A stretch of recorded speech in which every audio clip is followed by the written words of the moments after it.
It all began on a quiet, sunny afternoon in the picturesque suburb of Willow Creek. The streets were lined with neatly trimmed hedges, and the houses stood like sentinels, guarding their secrets. But one house in particular seemed to hold a darker mystery. One day, a moving truck pulled up to the house at the end of the street.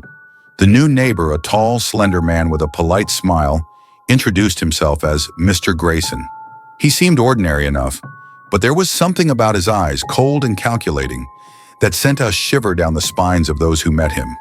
Days turned into weeks, and the neighborhood returned to its usual rhythm.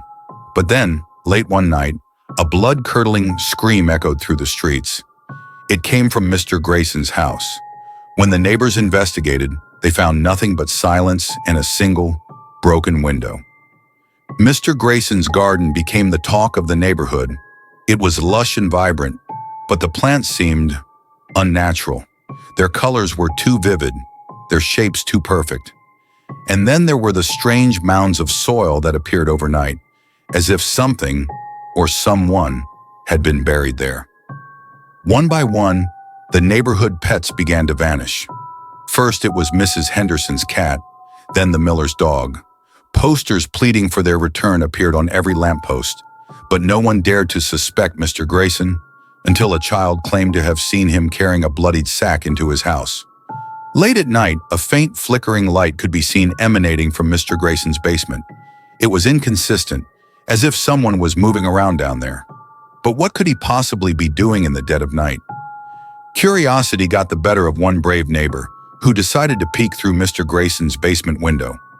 What they saw would haunt them forever: a room filled with strange tools, jars of unidentifiable substances, and a large blood-stained table. One stormy night, a neighbor witnessed Mr. Grayson digging in his garden under the cover of darkness. The rain poured down, masking the sound of his shovel, but the sight of him bearing something large and wrapped in plastic was unmistakable. The neighbors finally called the police, but when they arrived, Mr. Grayson was the picture of innocence. He invited them inside and they found nothing out of the ordinary. The police left, but the neighbors knew something was terribly wrong. Late at night, the neighbors began to hear strange noises coming from Mr. Grayson's house. Muffled screams, the sound of metal scraping against stone, and an unearthly wailing that sent chills down their spines. One brave soul decided to investigate further. They broke into Mr. Grayson's basement and discovered a hidden door. Behind it was a room filled with photographs of the missing pets and the neighbors. Mr. Grayson caught the intruder and revealed his true nature. He wasn't just a killer, he was something far worse. His eyes glowed with an unnatural light as he whispered, "You shouldn't have come here." The intruder managed to escape, but not without a price.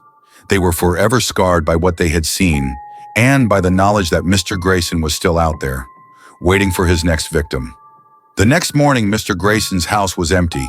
He had vanished without a trace, leaving behind only the garden and the secrets buried beneath it. To this day, the people of Willow Creek warn newcomers about the house at the end of the street.